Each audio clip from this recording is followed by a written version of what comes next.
How are you tonight? Thank you so much for coming out tonight on this pre-Thanksgiving, what I call this Eve, Thanksgiving Eve. But would you think that like this is Wednesday night, the night before Thanksgiving? Isn't there something like that out there that kind of goes, "'Twas the night before Thanksgiving," and all through the house? No, that one doesn't work, does it? Want to welcome the Facebook viewers tonight. Thanks, guys, for coming on and watching this. I believe that tonight you're going to learn some things that are going to be helpful to you and are going to really show you exactly how life needs to be and give you kind of a preview for tomorrow. You're going to need what I'm going to talk to you about. You're going to need that. You're going to need that tomorrow. So I want to teach you those things tonight. And so really tonight what we've got is we've got something beginning. It's the minors majoring in faith. So if you're a teenager, you can actually, there's a class for you that's out there tonight, starting tonight, and I know that you'll enjoy that just as well. But tonight I want to talk to you about something that has really been strong and been speaking to me today. How many of you realize that if Jesus had a single most attribute to himself, what it would be? Did you ever wonder what the greatest attribute that Jesus displayed was? Think about it. What do you think it is? Well, okay, let's do this again. I heard like three things that was almost kind of like Portuguese. It's like, French and Spanish and Italian. So I heard love, I heard obedience, and I heard giving, humility. Humility is good. Compassion, that's good too. But let me tell you what I think that it is as I continue to go through my mind about the attributes that Jesus displayed. And that was thankfulness. That Jesus displayed thankfulness in everything that he said, every time that he prayed. He said, "Father, I thank you." And he started off by being thankful. He was thankful to the people that were around him, thankful for what people were doing, thankful for what they had done. So gratitude, friends, gratitude is a heart of appreciation and thankfulness. It's being thankful. It's an interesting thing about thankfulness is that there are actually scientific studies that show that the more thankful that an individual is, the happier they become, and their personality and the way that they look at life begins to grow. The more thankful that they are. How thankful can we be? And so this gratitude is a heart of appreciation and thankfulness. Gratitude is not simply an emotion, but it's a readiness to show appreciation for others who've been kind and to return their kindness to them. Gratitude is the willingness to actually return an individual's kindness to them. Here's just a few quotes. John F. Kennedy said this. He said, "As we express our gratitude, we must never forget that the highest appreciation is not to utter words, but to live by them. But to live by words, not to just utter words." See, always remember that a person is not necessarily what they tell you. A person is always what they do. We get tricked up and slip up all the time over believing that a person is what they tell you they are. But how many of you kind of have figured out in life that life isn't really what an individual tells you? Life is really only what an individual does. What does a person do? Because that's the bottom line, isn't it? Isn't that really true? It's the bottom line, because people can tell you things for years and years and years and years, and up until that time, you think inside your mind that this must be true. But ultimately, what ends up happening is that it's when a person does something. How many of you ever found that out in in relationship. You found that out. A person is not really what they tell you that they are. A person really is only what they do. Faithfulness isn't necessarily something that happens in an individual's present. Faithfulness can only be proven because the future has declared it. I was faithful for 6 days. Then on the 8th day, I was faithful again. But does that mean I was faithful, or does that mean I was unfaithful? See, gratitude is somewhat the same. Is that we need to keep our gratitude up all the time, never allowing it to go down. It doesn't change me at all. Even if I'm going through a difficult time, that does not change whether or not that my gratitude level changes. Because even if what I need to do is go and start taking a little bit of deposits that I've made, take them out of my gratitude bank for a little while until I can actually start depositing some more, I don't allow it to change my gratitude. I'm grateful. William Arthur Ward said this: feeling gratitude and not expressing it is like wrapping a present but never giving it. Can you imagine that? Gratitude is like, feeling it and not expressing it is like wrapping a present but then never giving it. Just feeling gratitude. Somebody says, well, yeah, but they know how I feel. Well, wait a second. It's not really what you feel. It's really in what you're doing, not in what you're feeling. It's what I'm doing. So gratitude is a really, really important thing for an individual's life. Interestingly enough, Henry Ward Beecher said this. He said, the unthankful heart discovers no mercies. He has no mercies. But let the thankful heart sweep through the day, and as the magnet finds the iron, so it will find in every hour some heavenly blessings. So this is a video I really liked. I may have played it for you sometime in the past. We were kind of unsure when I did. But it's something that I continually go back to whenever I think about gratitude. So let's look and see what happens when you reveal how you feel. Take a look. But if you can't, then that's not really good. So I guess what we're going to do is we're going to get to work on that. But this video has to do with a study that they had done with a number of different individuals that had not told people how grateful that they were for the things that they had done inside of their lives. And when they finally actually questioned them, they gave them a questionnaire, they interviewed them, and what they did was they said, okay, now that you've decided the person who really you're thankful for, let's call them on the phone. Let's just call them up, and people go, oh man, I don't know if I want to make that call. But yet at the same time, one at a time, one girl who had a sister that was in the Philippines, she had called her, and they said, now you need to read them the letter that you had written about how thankful that you were for them.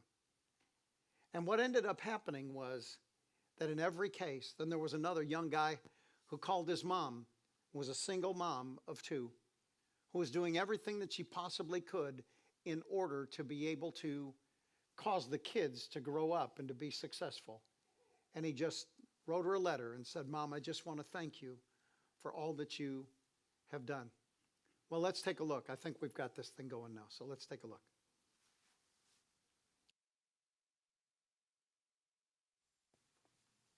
Becoming grateful.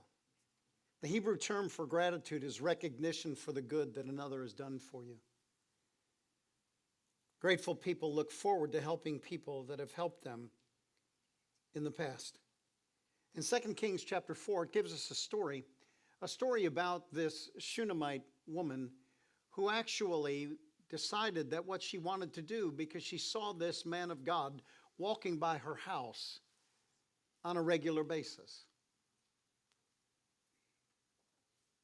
And finally, one day she said to her husband, she said, I perceive that this man walking by the house is a man of God.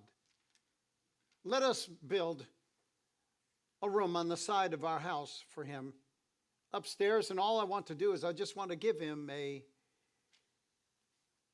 just a bed, a desk, a candle, just a place where he can rest while he's on his way by. But here's what happened in response. One day Elisha returned to Shunem, and he went up to his room to rest. 2 Kings 4:12, he said to his servant Gehazi, "Tell the woman I want to speak to her." When she arrived, Elisha said to Gehazi, "Tell her that we appreciate the kind concern she has shown us.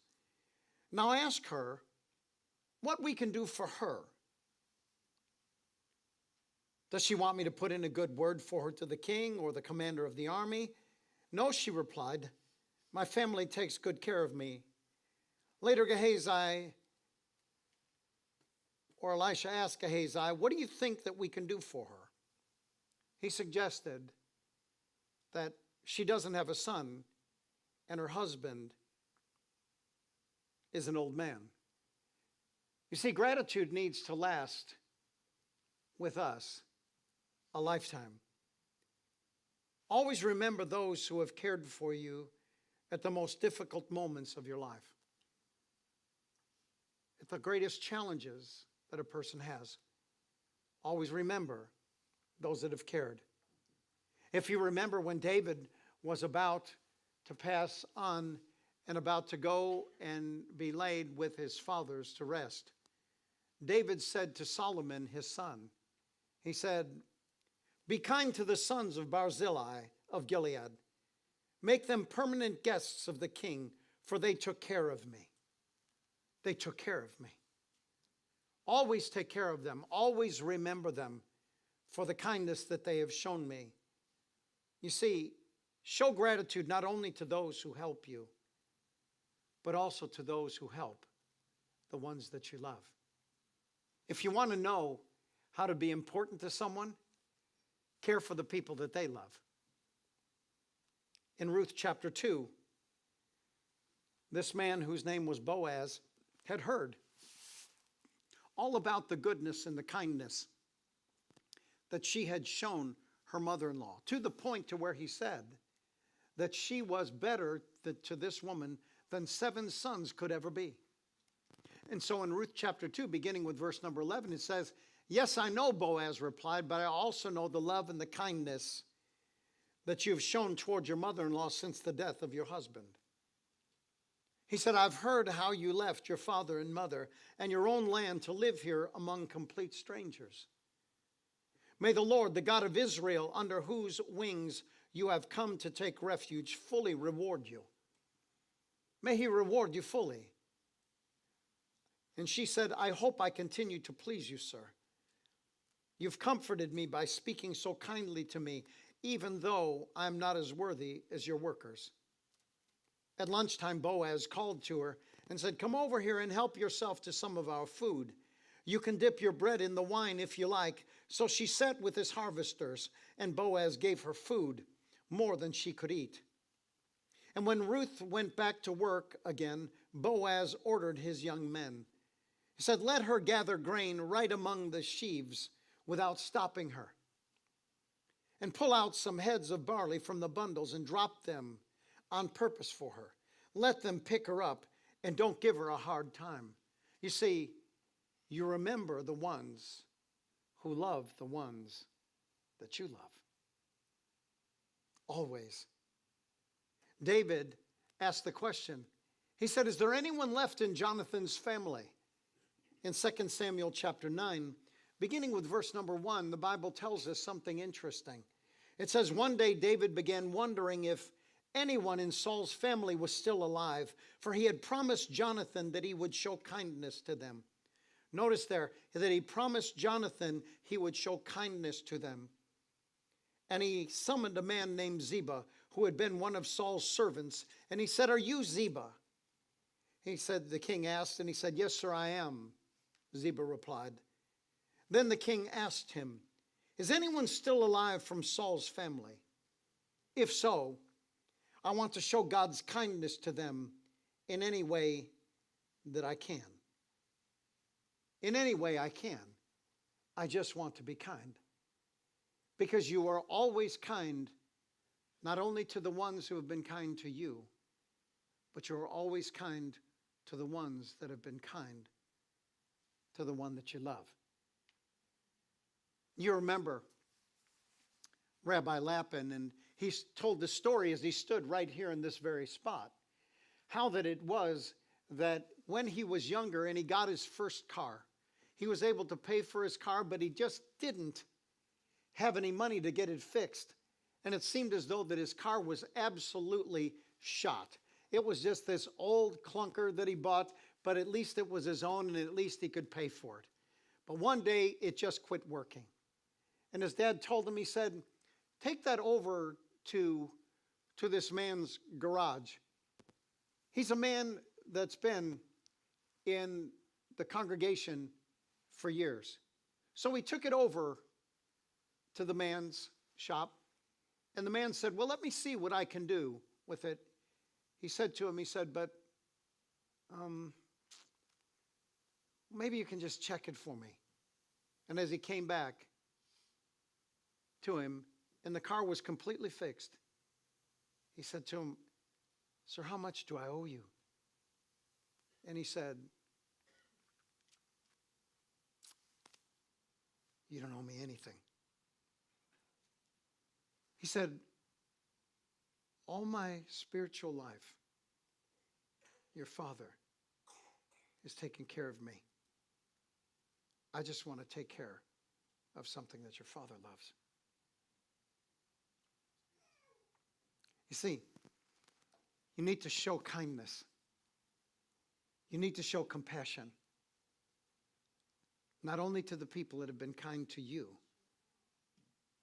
but also to the ones that have been kind to those whom you love. Here's 3 thoughts on gratitude. I just have these 3 thoughts. These just are interesting thoughts to me, but there's something that I believe will teach you something. So here they are. Here's number 1. The most sobering part of ingratitude is the person it reveals that you have now become. The most sobering part of ingratitude, the most sobering slice or piece of ingratitude is the person it reveals that you have now become.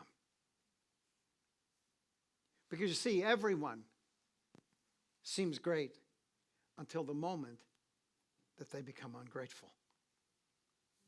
When a person becomes ungrateful is the moment that it really reveals that person that was living down on the inside of them that you never knew they were even capable of. Ingratitude. In Romans chapter 1, it gives us a story, and that's the place where I actually had this thought from. In verse 21, it says this. It says, yes, they knew God, but they wouldn't worship him as God or even give him thanks. In the King James, it says, neither were they thankful. He said, but they began to think of foolish ideas. You see, ingratitude causes you to begin to think funny. You begin to think strange thoughts the moment that you become ungrateful. You begin to think, you begin to think things that you would never have thought before. The minute that you become ungrateful towards someone, it says, and they began to think up foolish ideas of what God was like. The result was that their minds became dark. You see, isn't it interesting somehow that whenever we become unthankful, all of a sudden the light that we had inside of us somehow begins to lose its shine. So number 1 again is this. It's that the most sobering part of ingratitude is the person it reveals that you've now become. Notice a person's words. Notice how you feel the minute that you think that you've become ungrateful. You see, a lot of times you can't tell if you've ever become ungrateful, but you can only tell by the things that you speak or the things that you listen to. It shows my ingratitude the moment that I begin to entertain things that I would have never entertained before. Do you understand that? Number two, it's very true. I realized this, and I mentioned it this afternoon to someone, and they just said to me, this is going to take me 2 years to figure this out. I said, it's very simple, is that you turn into someone else the moment you become ungrateful. The Bible said, 2 Timothy, what is it, 4:2? Or 1 Timothy 4:2? It says that they become unthankful, and it ends up in unholiness the moment a person becomes unthankful. Number two. The greatest weakness gratitude possesses is its inability to remain hidden. You see, that's the weakness of gratitude. Gratitude cannot remain hidden no matter what. You can't stop gratitude from becoming so loud and so beautiful. Gratitude almost goes over the edge in everything that it feels. Gratitude is such a beautiful thing. In the book of Luke, chapter 7, it gives us the story about this woman. And let's begin with verse 37. I want you to see this with me. Here, it says this. It says, a certain immoral woman heard that there was there and brought a beautiful jar filled with expensive perfume. Then she knelt behind him at his feet, weeping. Her tears fell on his feet, and she wiped them off with her hair. Then she kept kissing his feet and putting perfume on them. And when the Pharisee who was the host saw what was happening and who the woman was, he said to himself, this proves that Jesus is no prophet. Because if God had really sent him, he would know what kind of woman is touching him. She's a sinner. Then Jesus spoke up and answered his thoughts. Simon, he said to the Pharisee, I've something to say to you. He said, all right, teacher. Simon replied, go right ahead. Then Jesus told them this story. He said, a man loaned money to two people, 500 pieces of silver to one and 50 pieces to the other. But neither of them could repay him, so he kindly forgave them both, canceling their debts. He said, who do you suppose loved him more than that? Which one? Simon answered, I suppose the one for whom he canceled the larger debt. Jesus said, that's right. Then he turned to the woman and said to Simon, kind of a tricky guy. He said, look at this woman kneeling here. When I entered your home, you didn't offer me water to wash the dust from my feet. But she has washed them with her tears and wiped them with her hair. You didn't give me a kiss of greeting, but she has kissed my feet again and again from the time that I first came here. You neglected the courtesy of olive oil to anoint my head, but she has anointed my feet with rare perfume. She never stopped. You see, the greatest weakness that gratitude possesses is its ability to remain hidden,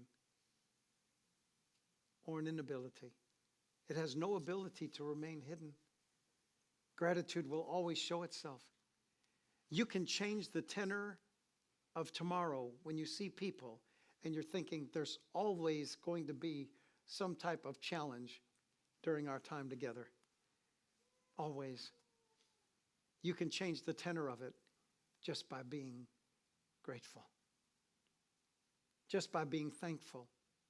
Keep going at someone, telling them how thankful that you are for all that they've done and all that they've ever meant to you. Start recounting to people all the things that they mean. Start telling them why you're thankful for them.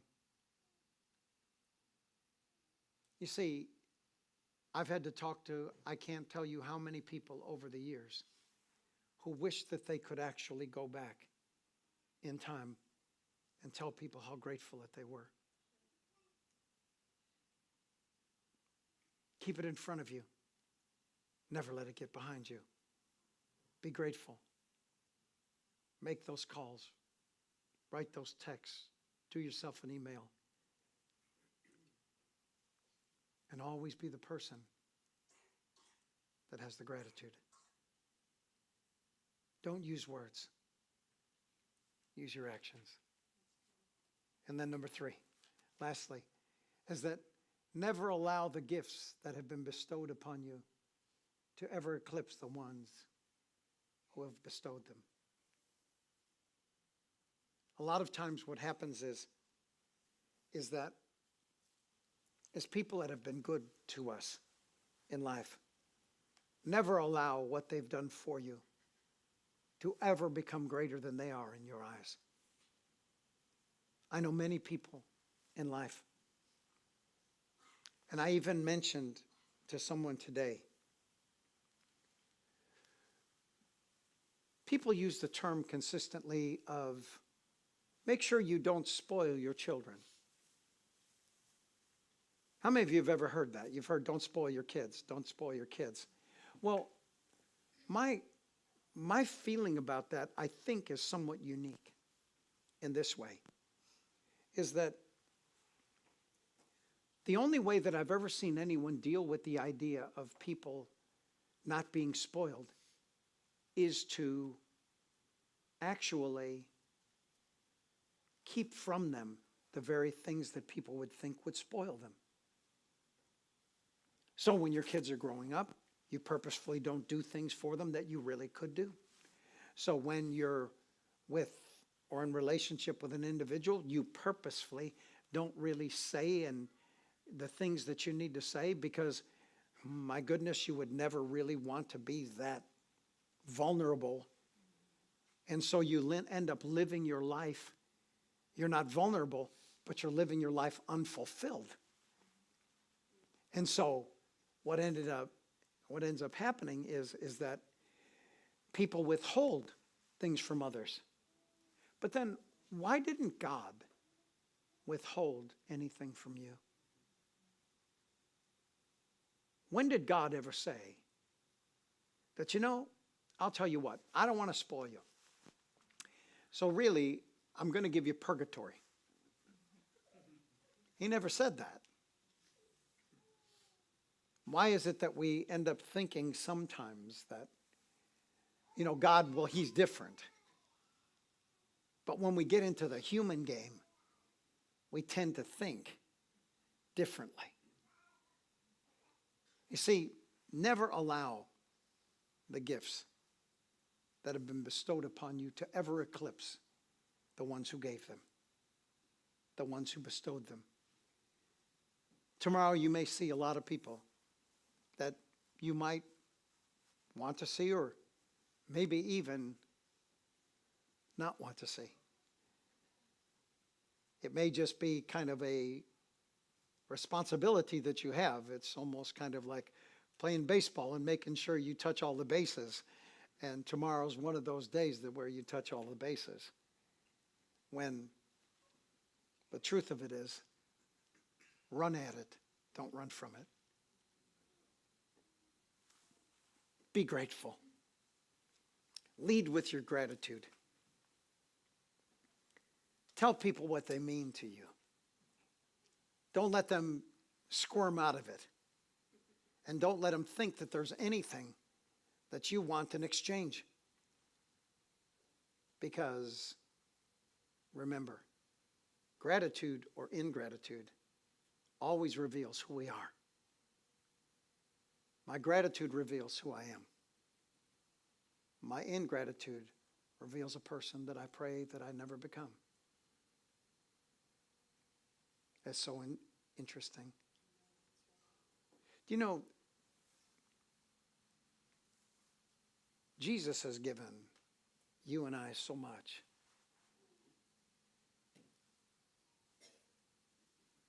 If I've been given much, why can't I give to others what has been given to me?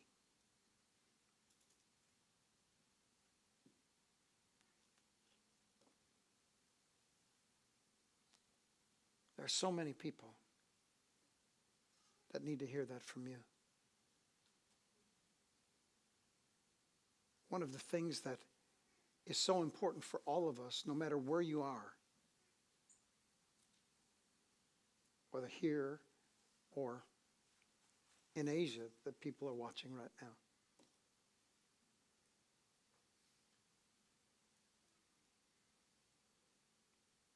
If you've been forgiven, you can forgive. If you've been loved, you can love. If you've been cared for, you can care.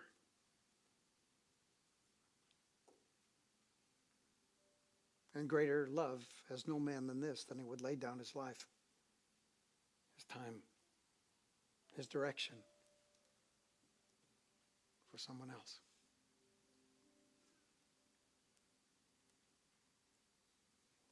Life is a funny thing. But you know, it's impossible to do. It's impossible without a relationship with God. You know, most people we know, they all say that they have a relationship with God. They do. But I think you can see it. I think you must always be able to view a person's relationship with God.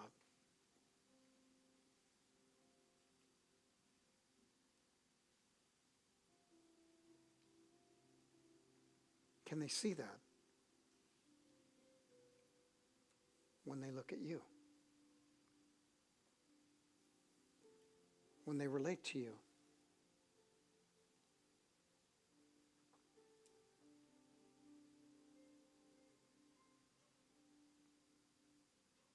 Let's bow our heads and pray together. Say this after me. Father, I'm asking you to cause me to be as grateful as Jesus. Jesus, I want to declare to you once again that you are Lord of all, and you are my Lord and my King in all of my life and in my family. Everything that belongs to me, you are Lord of all. I'm grateful. I'm so thankful in all of my life. Cause me to be a broken vessel, and may that aroma that is in that alabaster box, may that perfume go throughout my life and everyone I touch. I put my faith in you. Show me how to live out a life of gratitude. In Jesus' name, amen.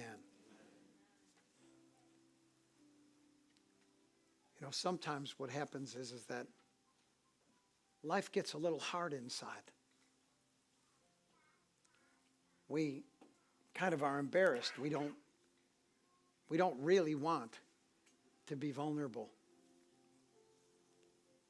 But don't let that lie get to you.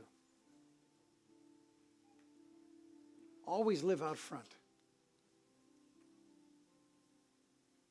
Always be the first one to the gate. Don't wait for somebody else.